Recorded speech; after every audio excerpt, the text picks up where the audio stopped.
Larissa Chow tak mempermasalahkan permintaan Alvin Faiz untuk menghapus foto mereka kepada para fans.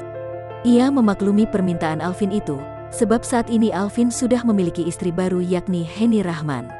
Larissa mengerti jika ada rasa tidak nyaman di Alvin Faiz karena foto lama mereka masih beredar di sosial media, sehingga Larissa tak mempermasalahkan permintaan Alvin tersebut.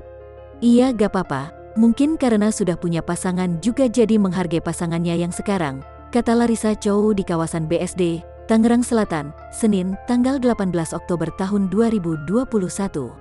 Kalau ada foto-foto lama berdua dihapus, gak apa-apa, aku juga ngerasain, gak nyaman, tuturnya.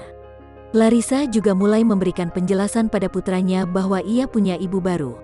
Ngajarinnya ini ada bunda, ini pasangannya Abi gitu, ucapnya. Hadirnya Henny Rahman sebagai sosok ibu sambung Yusuf, tak membuat Larissa Chow khawatir. Ia tahu betul bahwa putranya itu mudah akrab dengan siapapun. Yusuf anaknya welcome jadi kemana aja dia dekat, kata Larissa. Beberapa waktu lalu ramai di sosial media saat Alvin Faiz meminta para fansnya menghapus foto lamanya dengan Larissa Chow. Hal itu kemudian menuai pro kontra dari fans dan para haters khusus NIS. Banyak yang kemudian menyerang Alvin dan membela Larissa.